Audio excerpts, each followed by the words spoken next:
Hello, Mosher School students. This is Mrs. Cassio, here again to teach you another reading strategy to try during your independent reading. So, let's begin. Today's reading strategy is called Determining Importance.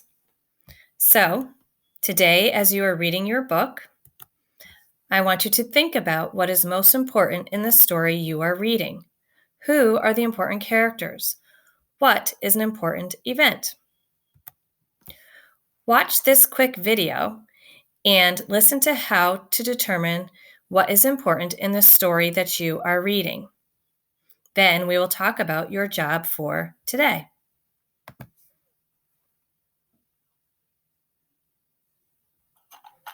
Hey friends, my name is Kate.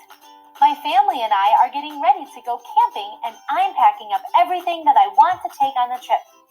My mom said that I'm not supposed to pack too much because we have a lot of stuff to bring that we absolutely need. Can you help me decide what's most important? I know that I definitely need my sleeping bag. I'll need it to keep warm while I'm sleeping. I also definitely need my toothbrush and my toothpaste. Of course we'll need our tent, but what about my frisbee? I mean, it would be fun to have, but I guess I don't absolutely need it, right? Gosh, there are so many things that I want to bring with us, but we can't possibly fit it all in the car. So I'll have to make some decisions and determine what's really important to bring.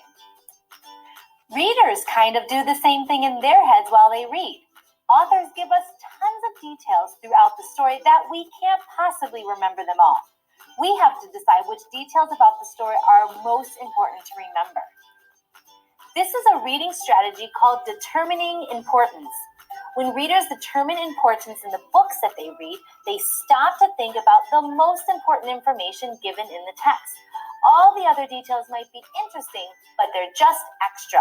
It's like using a magnifying glass to zoom in on only the really important stuff.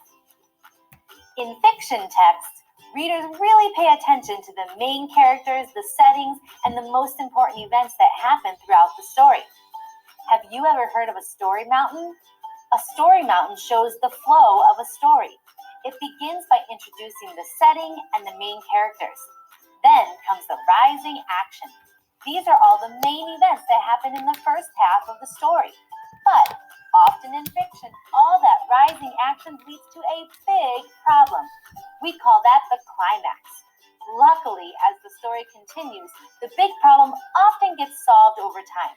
That's called the falling action. Then, finally, at the end of the story, we have the solution and conclusion. That's how the story is completed. The story mountain helps me focus on all the important parts of the story. Let me show you what I mean. Read this with me. Layla put on her yellow boots and blue coat and headed off to the pumpkin patch with her mom. Layla was going to be part of a pumpkin painting contest next Saturday at her school's harvest festival. When they arrived, Layla began walking through the patch. Layla picked up one pumpkin after another and put them down again. Come on, Layla, we don't have all day. Just pick a pumpkin, her mom said. Layla sighed. She wanted to pick just the right one for the pumpkin painting contest. Mom, I have to pick the perfect pumpkin. Not just any old pumpkin will do. No pumpkin seemed to be the right one. One had a flat side, another was missing a stem, others were too big or too small. How about this one? It's perfectly round with hardly any dents, her mother suggested. This one might work. Layla carefully observed the pumpkin from top to bottom. She noticed that there was dirt on the bottom, but that could easily be washed off. The stem was secure on the top, and its bright orange color was just right. Layla paused. It's perfect. Let's get it. When I read this, I immediately know that I need to remember who the main characters are, Layla and her mom. I also need to remember the setting, a pumpkin patch. However, look at that part about the color of Layla's boots and coat. Those details aren't all that important. The author just includes them as extra information. I know they aren't that important because if the author had made them blue boots instead of yellow, or a black coat instead of blue, the story would still be pretty much the same. These extra details might make the story more interesting, but they aren't all that important to understanding the story as a whole. As I kept reading, I learned that they're searching for pumpkins for a painting contest. That's the rising action that I was telling you about. I definitely want to remember that information because it leads up to the big problem that Layla can't find a perfect pumpkin. Take a look here though. See how the author describes some of the pumpkins that Layla was looking at? Those details about one being flat or another missing a stem? Those are just interesting details. But what I really need to remember is that Layla's mom finds one pumpkin that she thinks will be perfect. That's the falling action. The last piece of information that I really need to remember is that Layla agrees with her mom and decides to keep the pumpkin her mom suggested. That's the solution. See what I mean? As I look back at my story mountain, I can see how all the important parts of the story work together. Layla and her mom are going to a pumpkin patch.